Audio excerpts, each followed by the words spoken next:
The dress had long sleeves, a high collar, and a worked leather belt at the waist that she had found in her father's chest, tucked between old armor and yellowed letters. It was not the richest dress in the hall. She had known that before she even walked in. But it was the only dress that carried the dignity of a name, and the name Erwin still meant something. Even without a pack, even without lands, even without anyone alive to claim it besides her. Being chosen by Dorian Ashvale before the grand assembly of packs was not vanity. It was the only path Annie knew out of Edric's house, the beta who had taken her in out of obligation after her father's death and had treated her as silent labor for 18 years. She cooked, carried water, mended clothes, rose before the sun. There was no explicit cruelty in it. There was something worse. Absolute indifference. To Edric, she was a debt repaid in installments of domestic work. To the village, she was the dead warrior's daughter, respected in theory, ignored in practice. But Dorian had promised, 2 months ago, on the bank of the Calvin River. He had held her chin between his fingers and spoken with an intensity that had seemed unshakable. At the autumn assembly, I will claim you before everyone. My father will accept it. And if he doesn't, it doesn't matter. The decision is mine. She had studied his face in that moment, searching for hesitation. She had found none. And then she had committed the oldest mistake a woman can make. She believed him. The Hall of Ancient Stones was roaring when Annie walked through the main entrance. She had insisted on that with Petra, entering through the front, as a guest, not through the side door like a servant. Daughter of Erwin enters through the front, she had said, and Petra had agreed with the expression of someone who knows symbolism doesn't change reality, but understands that sometimes the gesture matters more than the outcome.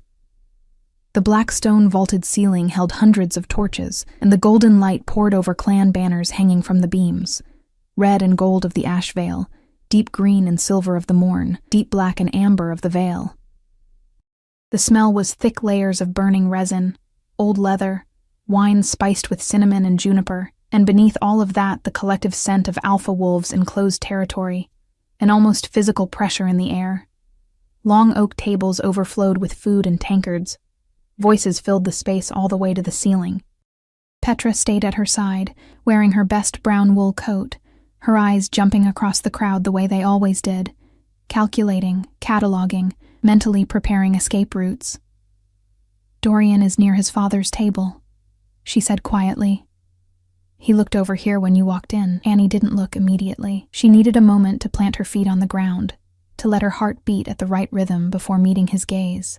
She held the bronze brooch at her collar, the Clan Erwin symbol, the only inheritance her father had left besides a name, and breathed in deeply the smell of resin and old wood.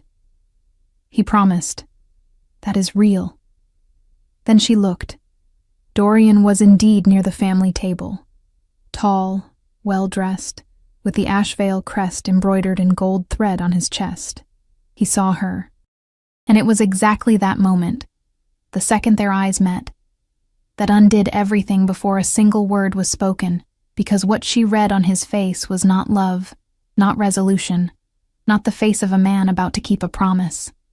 It was the specific and unmistakable expression of someone who had made a different decision and had not yet found the courage to communicate it. Petra touched her arm. "Annie." "I know," she said. But she stayed.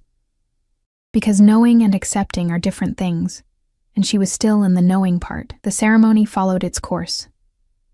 The Alpha Moor of the Viel opened the rituals with the traditional words. Alliances were declared, disputes presented, young wolves recognized by their leaders. And then came the hour of bonds, the part of the assembly where any wolf could rise before everyone and declare their choice of mate, irrevocable before the gathered witnesses. Dorian stood. The entire hall noticed. He was an Alpha's son, heir to the most powerful clan in the far north. When Dorian Ashvale rose to his feet, side conversations died naturally. Annie felt every pair of eyes in the room shift between him and her. Because there had been rumors. Rumors had been circulating through the village for weeks. Some had bet on it. Some had disapproved. The clanless girl, they said, the Ashvale heir, cannot. She had heard it and ignored it because he had promised, and a promise made on the bank of the Calvin River with his hand at her chin was more solid than rumors. "I declare my intention of bonding," said Dorian, with a steady voice and his gaze fixed on the center of the hall, on no particular place, with Seraphine Morn, daughter of Alpha Gregor Morn, in alliance between the Ashvale and Morn clans. The applause was immediate. Tankards struck tables. Dorian's father rose with a wide smile. Alpha Morn inclined his head in acknowledgement. Seraphine, blonde and tall in a green silk dress, walked to the center with the posture of someone who had rehearsed that moment in advance. Because she had rehearsed it, Annie realized, with the cold clarity of someone finally understanding the full extent of a betrayal. This had not been a last-minute decision. This had been planned while he held her chin on the riverbank and made promises. Someone laughed nearby, not at Dorian, at her, or at what she represented in that moment, the figure in a silver-gray dress standing between the columns with a dead clan symbol at her collar, and the expression of someone who had just understood she had been used as filler.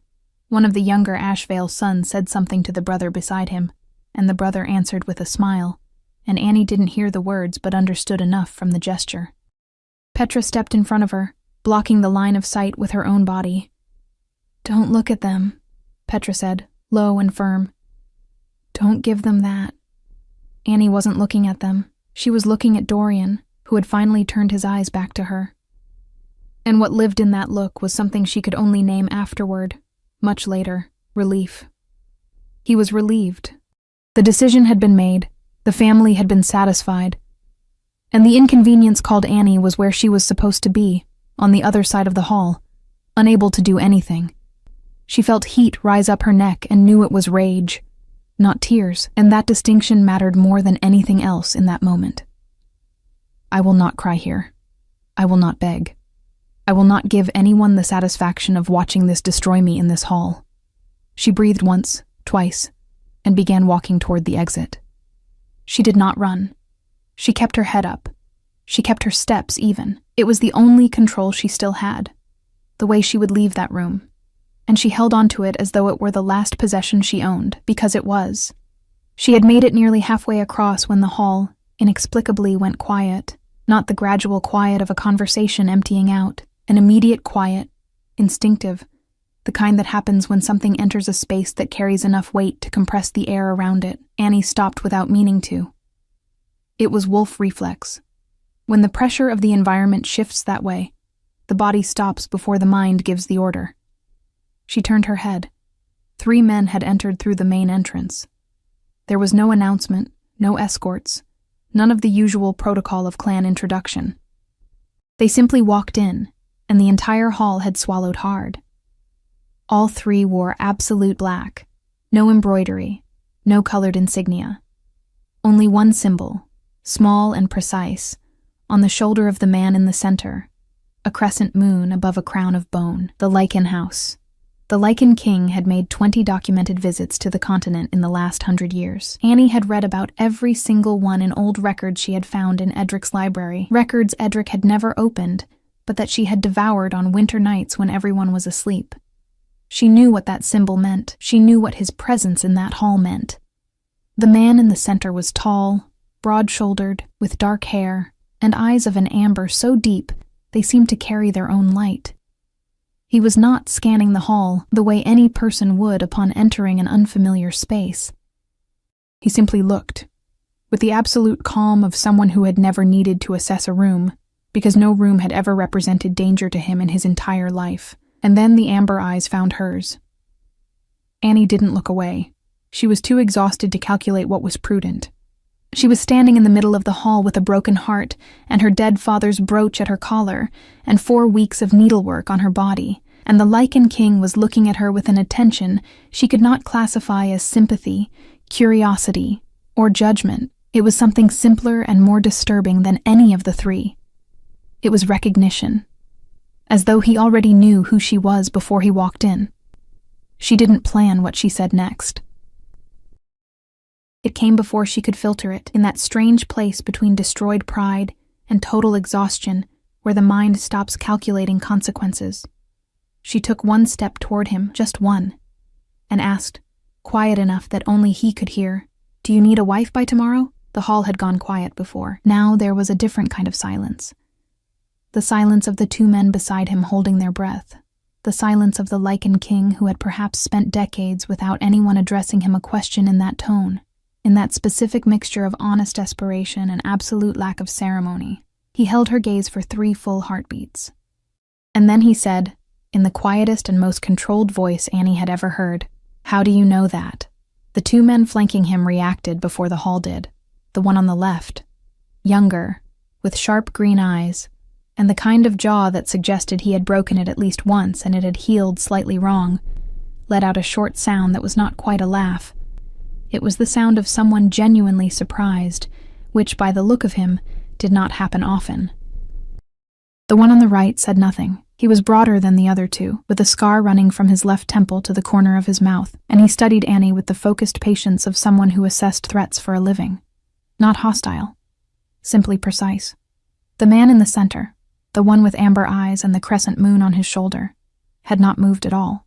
The hall was still watching. Annie was aware of that with the specific, crawling awareness of prey that knows it is exposed, but she did not look away from the Lycan King. Looking away felt like the wrong thing to do, the way stepping back from a fire that hasn't decided whether to burn you, yet feels like the wrong thing to do. "How do you know that?" he asked again, still quiet, still absolutely level. "There were letters," Annie said. Her voice came out steadier than she had any right to expect. "In a library. Old correspondence between the Lycan House and the Northern Highland clans. One of them, dated 3 cycles past, referenced a succession clause. The Lycan King must present a bonded mate before the winter solstice, or cede territorial claim over the Highland passes to the Council of Elders." She paused. "The solstice is in 2 days." The younger man on the left made the not quite laugh sound again, louder this time. "She read the letters," he said, to no one in particular. "Caius, she read the letters." "I heard her," said the man in the center. "Caius." The name settled in Annie's chest with a weight she hadn't expected. She had read it in those same letters, written in formal script at the bottom of official documents. Caius, of the Lycan House, first king of the ancient blood. Somehow it had seemed like a title more than a name. Standing in front of him, it seemed like something else entirely. "The library where you found those letters," Caius said. "Where is it?" "In a house in the lower village, the Beta Edric. He doesn't know he has them. He doesn't read." Something shifted almost imperceptibly in Caius's expression. Not surprise. More like the adjustment a person makes when a calculation they were running quietly in their head suddenly produces an unexpected result. "Your name," he said. "Annie, daughter of Wren, of Clan Irwin." The name landed in the room differently than she expected. Differently than it ever had when she introduced herself in the village, where it produced polite nods and quick topic changes. Here, the broader man on the right, the one with the scar, went very still in a specific way that was not the stillness of indifference. Caius looked at her for another long moment. Then, without turning his head, he spoke to the hall at large. Not loudly, just with the quality of a voice that traveled without effort. "We will need the east wing prepared." The hall did not erupt. It absorbed. That was somehow worse, or better. Annie wasn't certain which. The way 200 wolves simply accepted the statement and began quietly rearranging their understanding of the evening. Dorian Ashvale, still standing near his family's table with Seraphine at his side, had gone the color of old ash.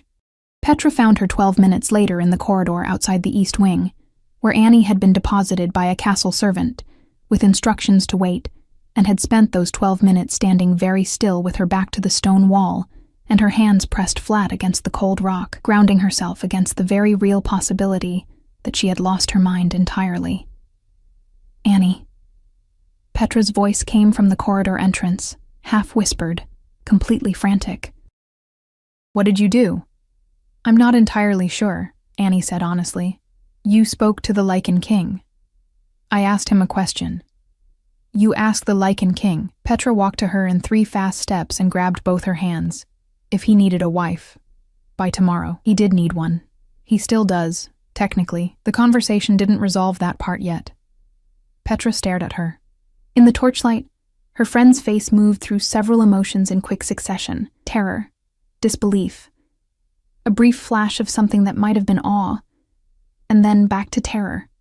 Annie, do you understand who that man is? I understand exactly who he is. That's why I asked. He could have had you removed. He could have... He didn't. Petra fell quiet. That was the thing neither of them had a ready answer for. He hadn't. He had looked at her for 3 heartbeats and asked how she knew. And that was not the response of a man who found the question offensive or absurd. That was the response of a man who found it interesting. Annie was not naive enough to believe interest was the same as safety, but it was something to work with. What happens now? Petra asked. I wait. He said to prepare the East Wing. The East Wing of a castle that belongs to the High Vial Lords, who are hosting a man powerful enough to make this entire assembly go silent by walking through a door. Petra pressed her fingers to her temple. Annie, your father would... My father is dead, Annie said. Not harshly, just clearly, and I have been the dead warrior's daughter my whole life. And tonight the dead warrior's daughter was publicly humiliated in front of every pack in the Northern Highland so that Dorian Ashvale could secure a better alliance. And if the Lycan King wants to speak to me, then I am going to speak to the Lycan King. Petra looked at her for a long time. Then she exhaled, straightened her coat, and said, If something goes wrong, I want you to know I will absolutely cause a scene on your behalf. I know, Annie said. That's why you're my only friend. Caius came to the East Corridor 20 minutes after the hall had resumed its noise. He came alone, which Annie had not expected. The 2 men who flanked him everywhere. She had begun thinking of them as the sharp-jawed one and the scarred one were absent. He walked without ceremony and stopped a measured distance from her, close enough for conversation, far enough that she didn't feel cornered. That distance felt deliberate. He looked different without the hall framing him. Smaller in the sense that rooms have a way of making powerful men seem like architecture, and without the room, he was simply a man. Still tall, still carrying that quality of compressed stillness that made the air around him feel more dense, but a man nonetheless. You said you read the letters, he said. I did. All of them. All that were there, 14 documents across 3 correspondence chains. The succession clause was in the 7th. He was quiet for a moment. Not uncomfortable quiet, thinking quiet. She was beginning to understand the difference. Most people who discover information like that use it for leverage, he said. They send word through intermediaries. They arrange meetings through political channels. They do not walk across a crowded hall and whisper the question directly to the subject. I didn't have anything to arrange a meeting with, Annie said. No intermediaries, no political channels. I had a question, and you were standing there. Why did you need to ask at all? She considered lying, or softening it.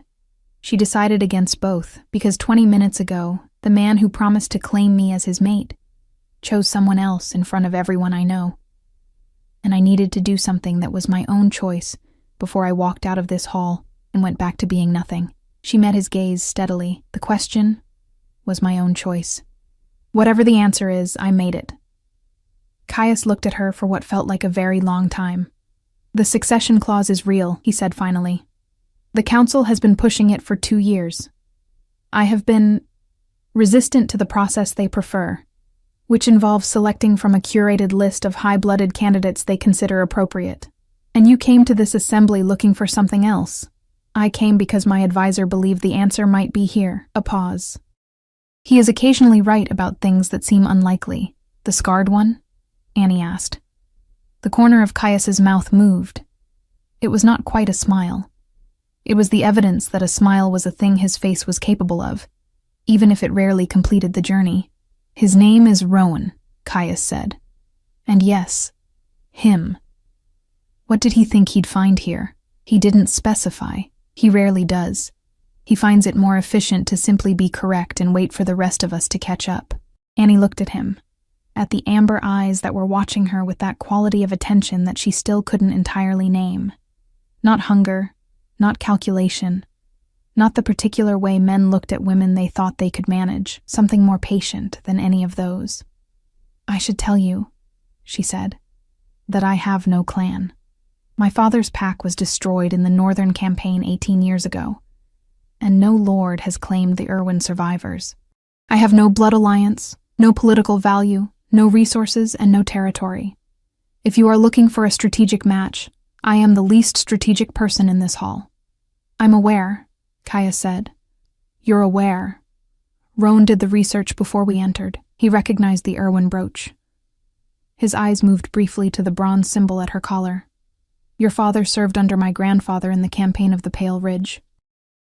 He held the eastern flank for 9 hours against a force 3 times his size, so the retreat could be completed.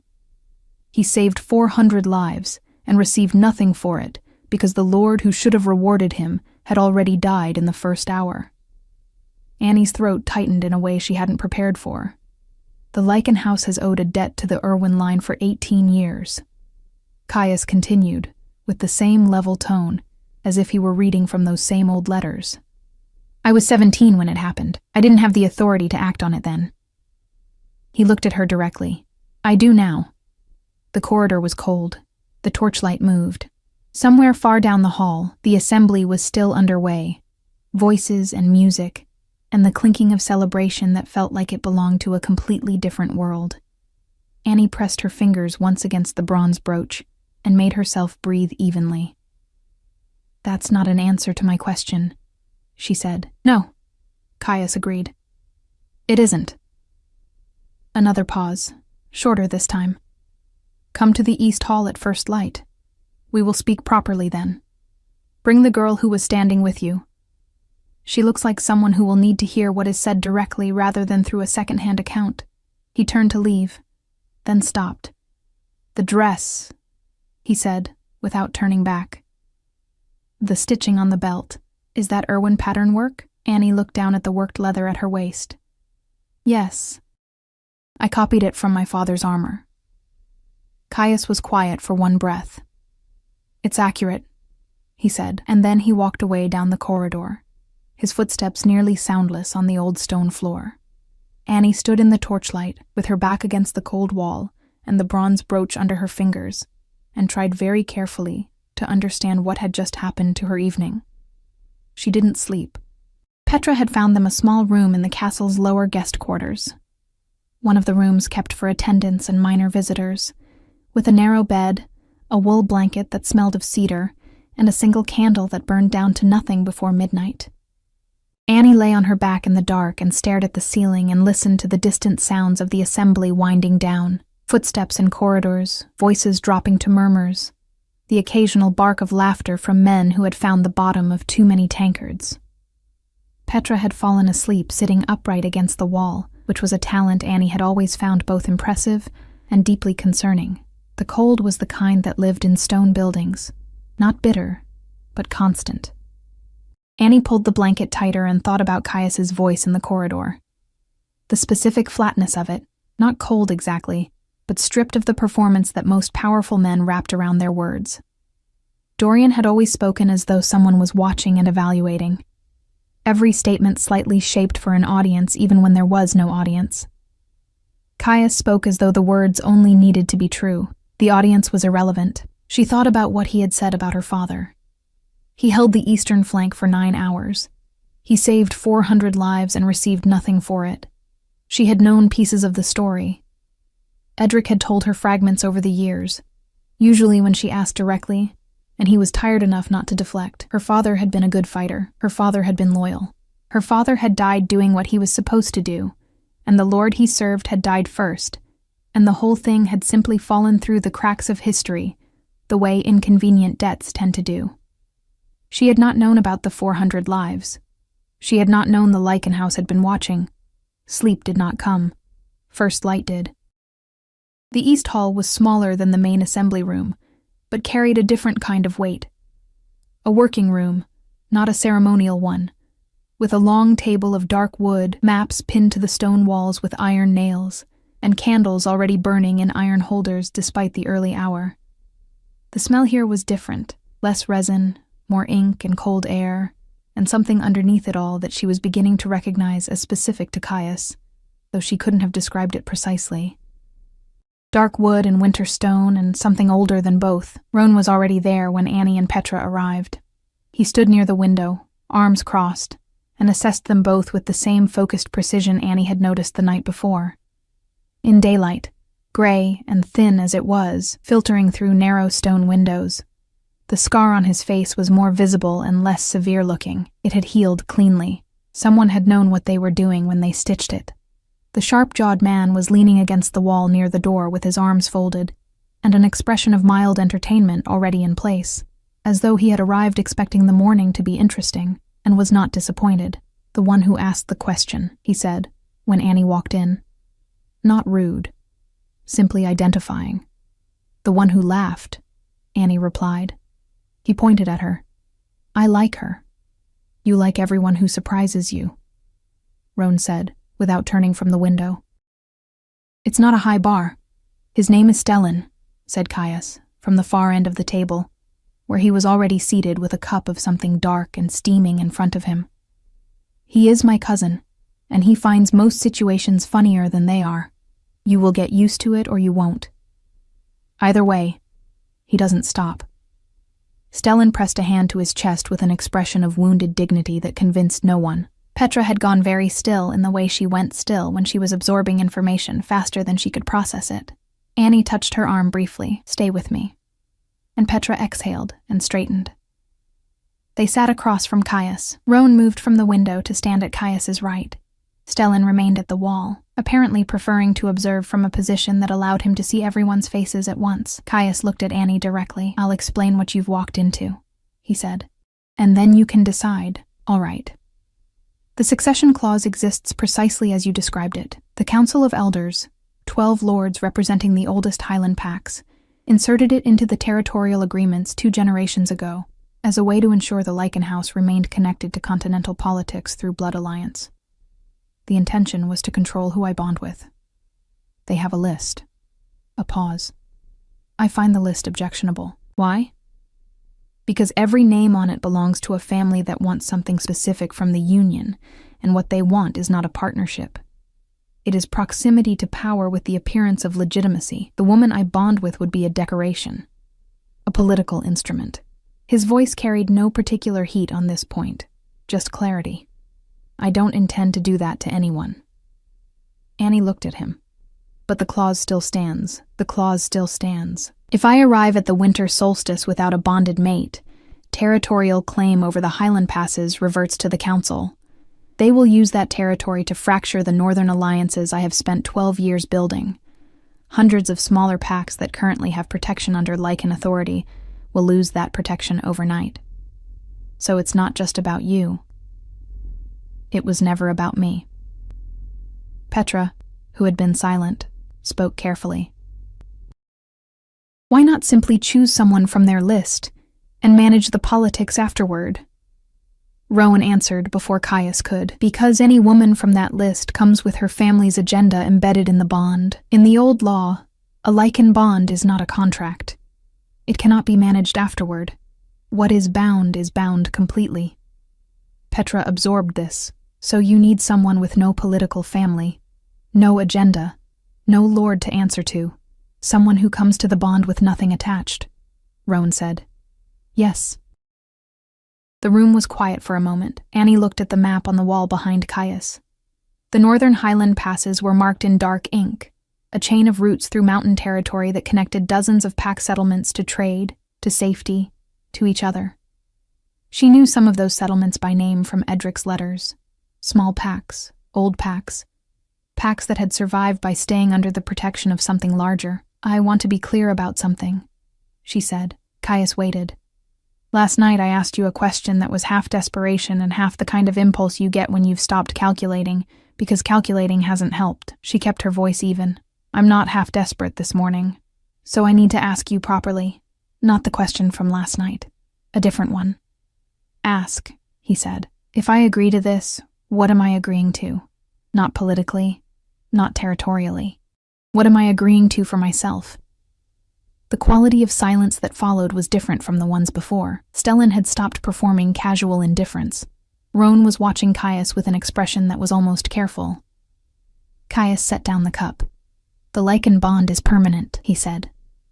"That is the first thing. There is no dissolution, no reversal.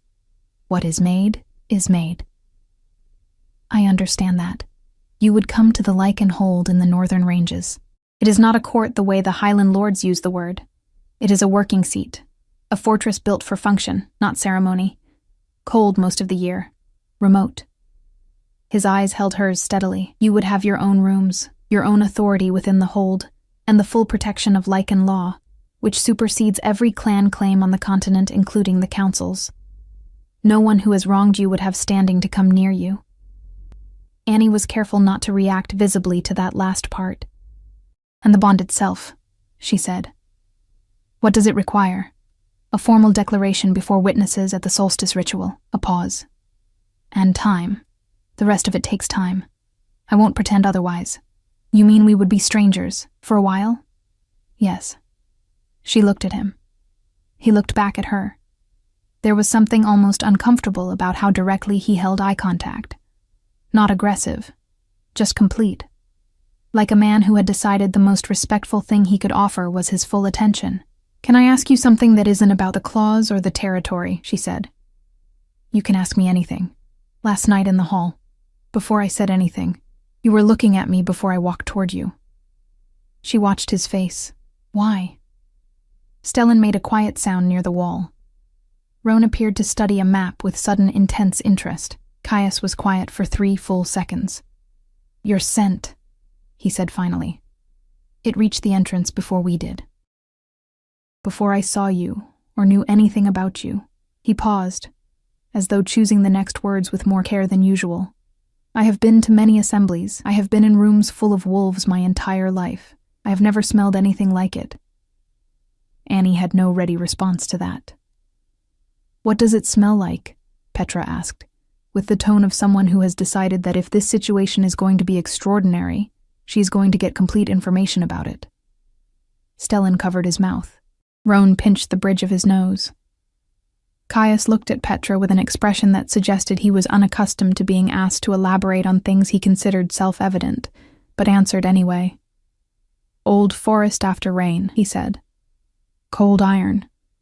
And something underneath that I don't have a word for.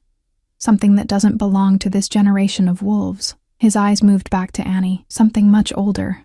The fire in the iron holder crackled. Outside the narrow windows, the gray morning was beginning to let in a little more light. Annie thought about the Irwin brooch at her collar. The warrior pack that had held the eastern flank for 9 hours and received nothing. The old letters in Edric's library that she had read in secret by candlelight. The dress she had sewn for a man who had already decided, and the question she had asked instead. She thought about 400 lives and Highland passes, and a bond that could not be undone. She looked at Caius across the dark wood table, and made the only decision that felt like it belonged to her. "When does the solstice ritual begin?" she asked. Something in Caius's face settled. Not relief exactly. More like a tension that had been present since before she arrived, quietly releasing its hold. "Sundown," he said. 2 days from now." "Then we have 2 days," Annie said. "We should probably not be strangers for the entire 2 days." Stellan laughed. A real one this time, full and unguarded. The laugh of someone who had not expected to find the morning genuinely enjoyable. Even Roan's severe expression shifted briefly into something that might, in better lighting, have been called a smile. Caius looked at her with those amber eyes that held their own light. "No," he said quietly. "We probably shouldn't. 2 days was not enough time to know a person." Annie understood that. She had no illusions about what the solstice ritual would make permanent. A bond with a man she had met across a crowded hall less than 24 hours ago. A man who spoke in measured sentences and held eye contact like a commitment and had told her she smelled like old forest and something without a name. 2 days was not enough, but 2 days was what existed, and she had spent enough of her life waiting for better circumstances to arrive before she allowed herself to want things. Better circumstances had a way of not arriving. So she used the 2 days. Caius was not an easy man to know quickly. He was not closed. She had expected closed, had prepared for walls and carefully managed distance. the way powerful men often used silence as a kind of armor. He wasn't that. He was simply slow in the way that deep water is slow, not still, not empty, just moving at a pace that required patience to follow. He answered every question she asked directly. He did not perform humility or authority. He simply was what he was, and let her observe it. On the first morning, after the meeting in the East Hall, he took her through the castle's upper corridors to a room the Vial Lords used as a study, where he spread the Highland maps across a wide table and explained the territorial situation in detail. Not a summary. The full picture, where the passes ran, which packs held which routes, what the Council of Elders had been doing quietly for the past decade to position themselves for exactly this moment. He spoke to her as though her understanding of it mattered, as though she was someone who would need to know these things going forward, not someone who needed to be managed. She asked questions.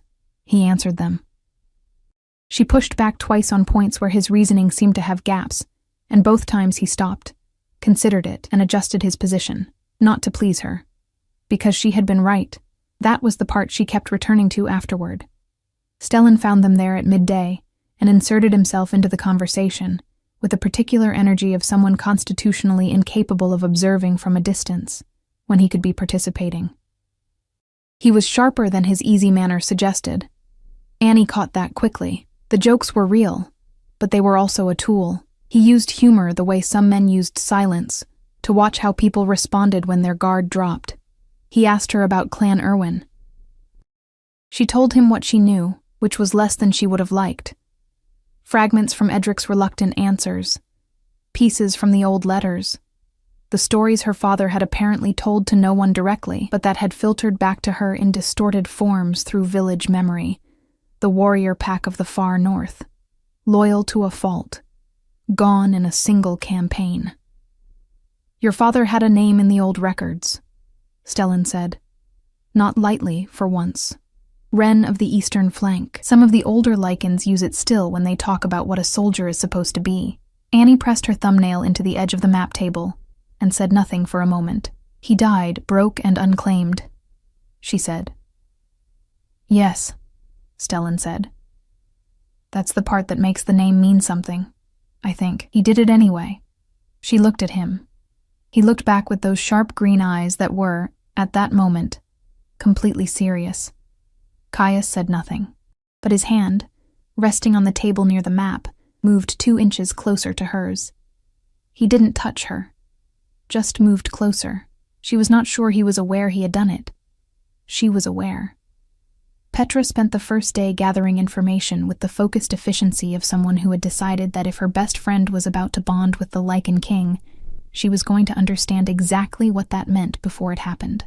She cornered Roan twice, an endeavor Annie privately considered either very brave or very foolish, and which Roan appeared to tolerate with the resignation of a man who recognized a determined person and had calculated that resistance would cost more time than compliance.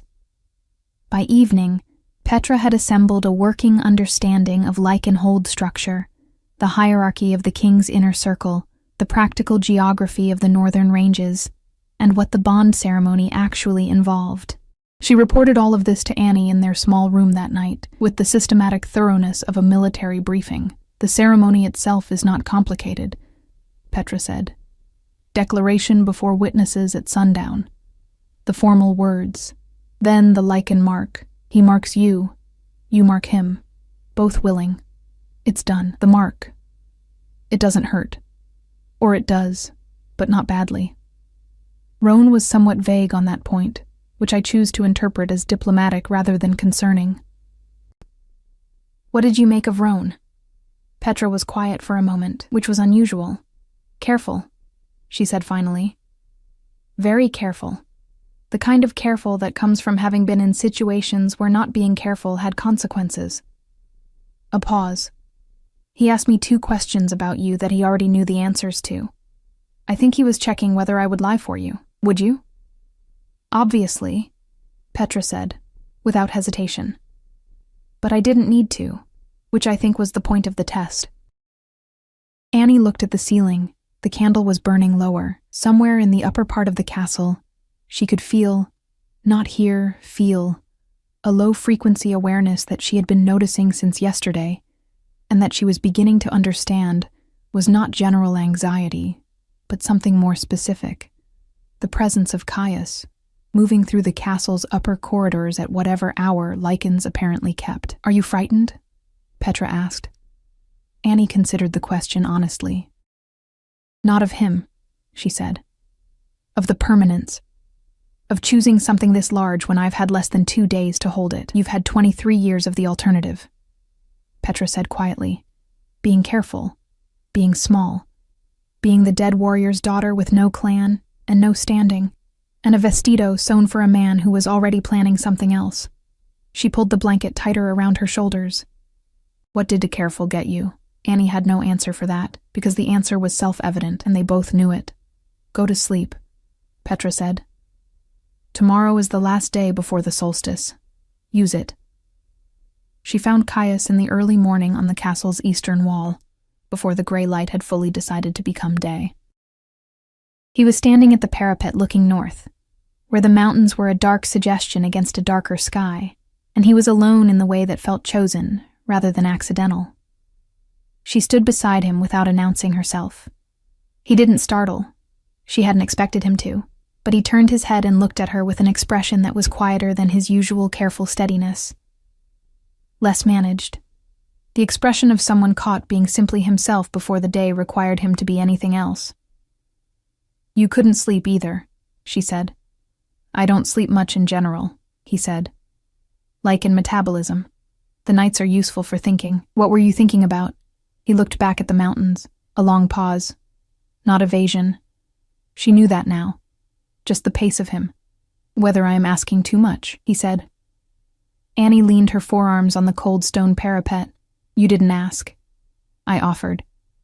"You offered in a moment of pain." His voice was even, but there was something careful underneath it.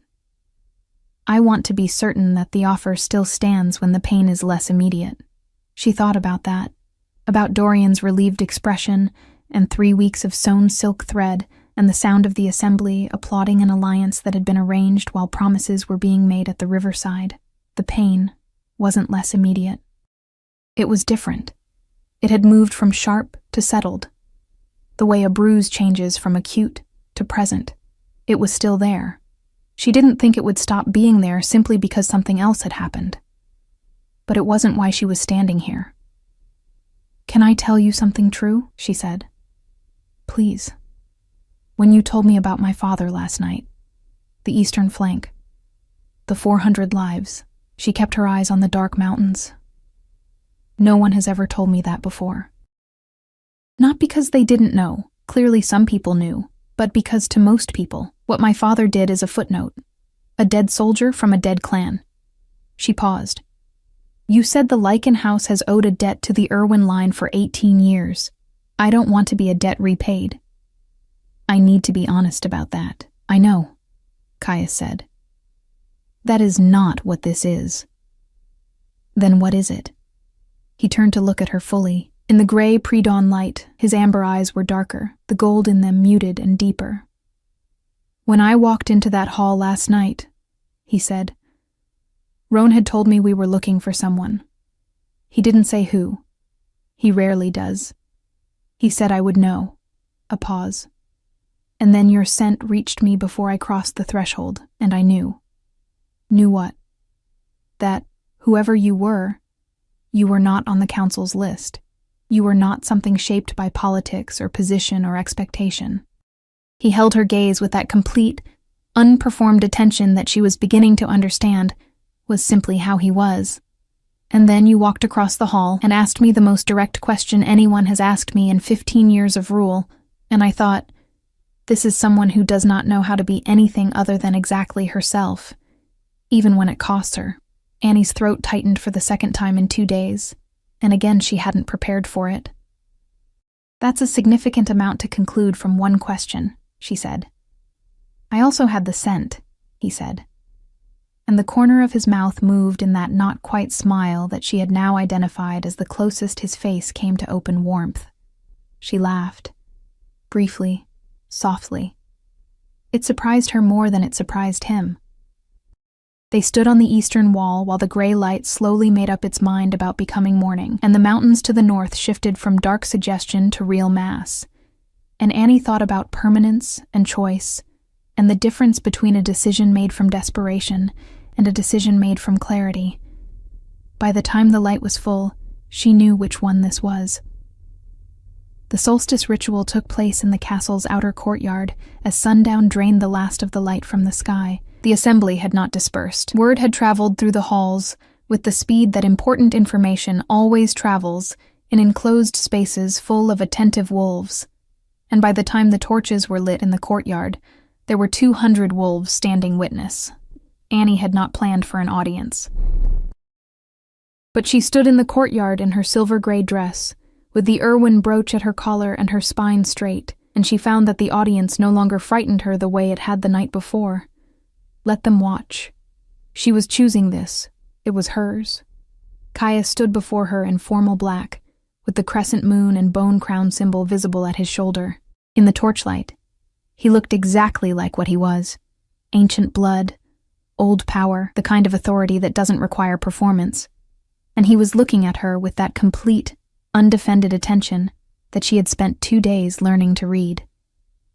Stellan stood to the left with an expression that was, for once, not performing anything.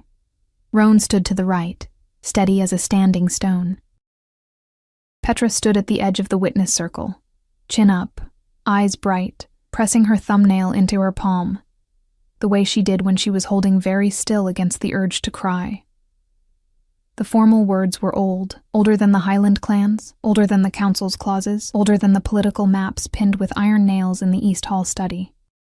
They were the words of the first bonds, in the old Lycan tongue that Annie had read fragments of in Edric's letters, and now heard spoken aloud for the first time in a voice she was beginning to know. She answered in the same tongue. The words had been in those letters too.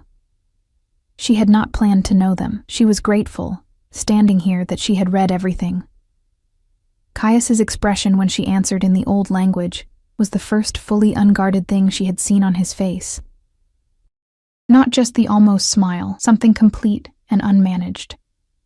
Something that looked, in the torchlight with the solstice sky above them, very much like wonder. The mark came last. It was brief, and Roan had been right. It was not painless, but it was bearable, and it was immediately followed by something she had no prior framework for. A warmth that settled into the base of her chest, like a coal that had been placed there gently and would not be moved. Not overwhelming, not frightening, just present, steady, real. When it was done, Caius looked at her. "Annie of Clan Erwin," he said quietly, for her alone. "Caius of the Lycan House," she answered. 200 wolves bore witness to the bond that sealed the Highland passes under Lycan protection and removed the council's leverage in a single solstice night. But those 200 wolves were, at that moment, very far away. The council sent representatives the following morning. 3 of them arrived at the castle gates before breakfast, wearing the formal gray cloaks of the Elder Assembly, and expressions that had been arranged into diplomatic neutrality over what Annie suspected was considerable fury underneath. They were received in the East Hall, the same room where she had sat across from Caius 2 mornings ago, and asked him what she was agreeing to. She sat beside him now. That had been Caius's decision, stated the night before without particular ceremony. "You sit with me. Not behind me, not to the side. With me. Whatever is said to both of us." She had not argued. The lead representative was a man named Aldrich, thin, silver-haired, with the careful posture of someone who had spent decades in rooms where the wrong word ended careers. He looked at Annie once when he entered. A long, assessing look that moved from the erwin brooch to her face, to the Lycan mark visible at the base of her throat, and then he looked at Caius, and did not look at her again. She noted this. She filed it. "The bond was made," Aldrich said. "Not a question." "It was," Caius said. "Before the solstice deadline, before witnesses. 200 of them, including your own observer, who I noticed in the courtyard." Caius's voice carried no particular satisfaction, just accuracy. "The clause is satisfied. The Highland passes remain under Lycan protection. The territorial agreements stand. Aldrich's jaw moved slightly. The council's position is that the spirit of the succession clause required a match of appropriate blood standing. The council's clause specified a bonded mate before the winter solstice, Caius said. It specified nothing else. I have read it 14 times. So has Roan, who is more thorough than I am, he paused. If the council wishes to contest the bond, they are welcome to bring the argument to the old tribunal. The old tribunal has not convened in 200 years, because the last time it did, the outcome was not favorable to the council's predecessors. I am content to let history repeat itself. Aldrich looked at his two colleagues. Something passed between them that was not quite a conversation.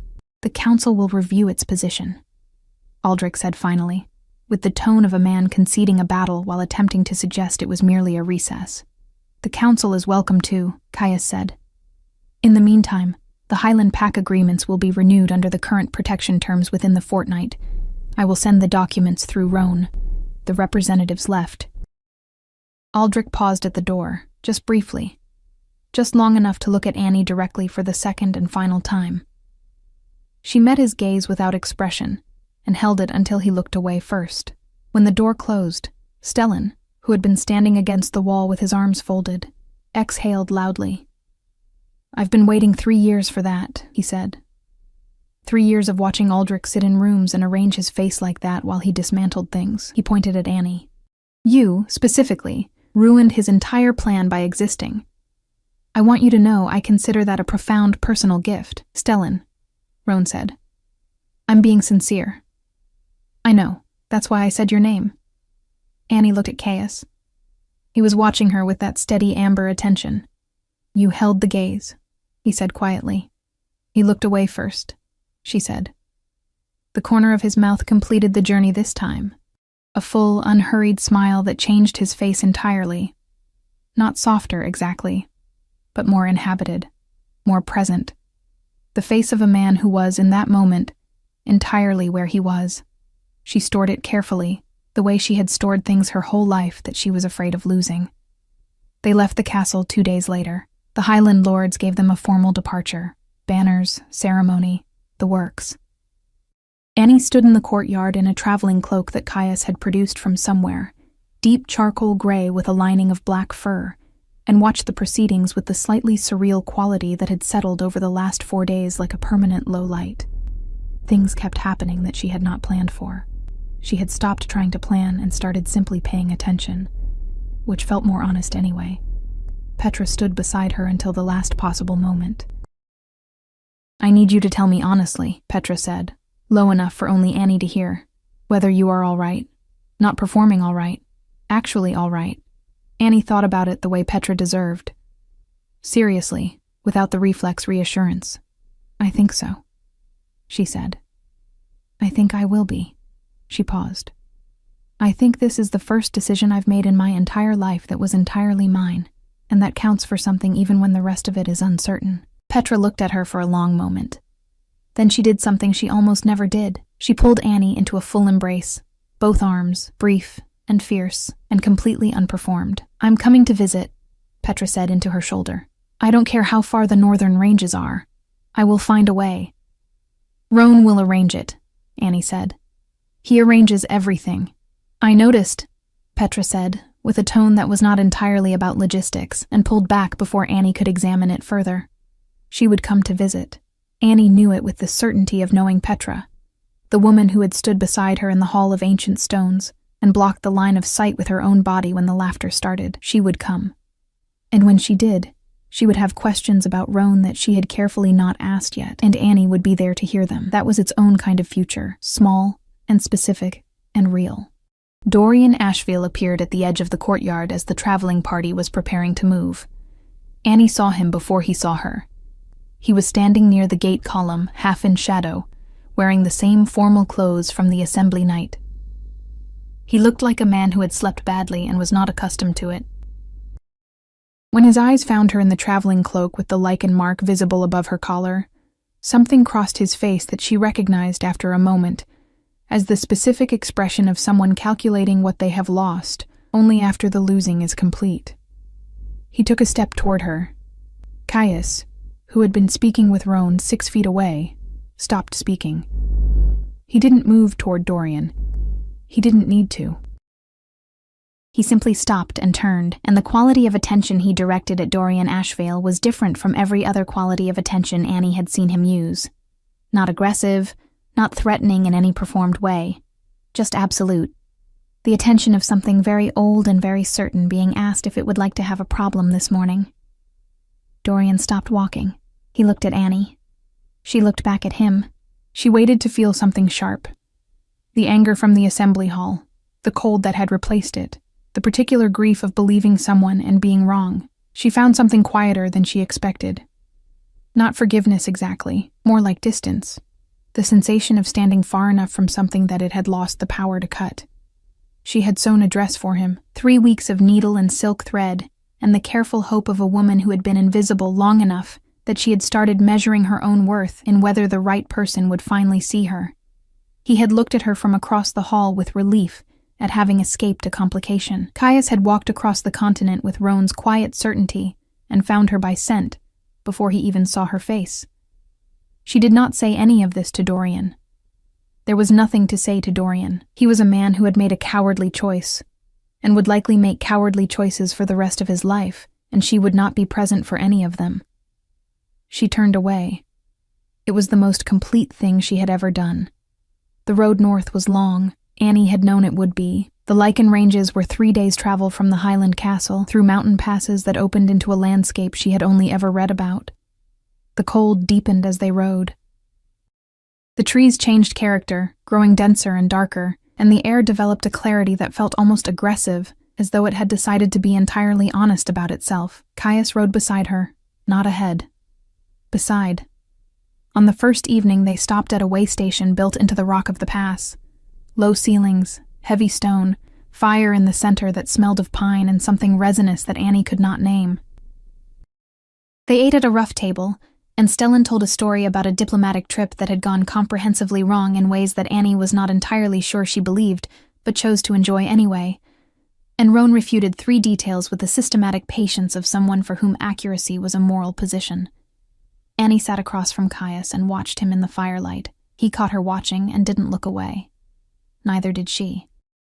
On the second day, riding through a pass where the mountains rose close on both sides and the sky was a narrow strip of pale winter blue above them, he told her more about the hold, the structure of it, the people in it, the ones she would meet, the ones who would test her, the few who would be genuinely glad of her arrival. He described the great hall with its windows cut directly into the mountain rock, the way the morning light came through at an angle that turned everything briefly golden. He described the library. How large? She asked. Larger than Edric's, he said. That is not a high bar. 4,000 volumes, he said. Some of them older than the Highland clans. Some in the old Lycan tongue. She looked at him. You'll be able to read some of them already, he said, based on what you demonstrated at the solstice. She looked back at the pass ahead of them. The narrow blue sky, the cold that was beginning to feel less like an absence of warmth and more like a presence. Something with its own character, its own honesty. I want to ask you something, she said. You always can. The scent, she said. The thing you said was old, older than this generation of wolves. She paused. Do you know what it is? Caius was quiet for a moment, riding quiet, the kind that belonged to movement and open air. Rowan has a theory, he said. Rowan always has a theory. His theory is that the Irwin line is older than it presents, he said.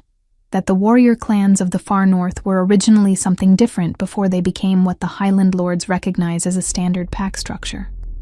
That some of the old bloodlines, the ones from before the council's records, before the territorial agreements, carried something the later generations lost.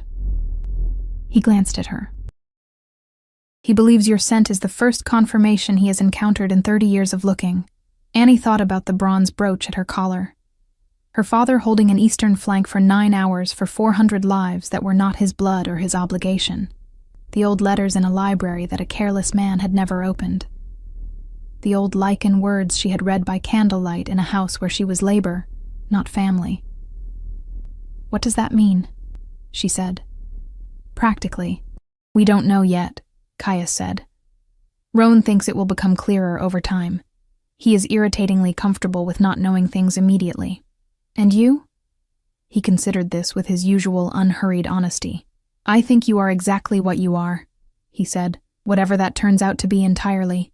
And I think I have 2 days of knowing you and the rest of my life to learn the rest. And I find that—" He paused, chose the word carefully. "Sufficient." She looked at him riding beside her in the cold mountain pass, this man who spoke in sentences that only needed to be true, who had smiled at her completely exactly once, and would probably do so again when the moment earned it.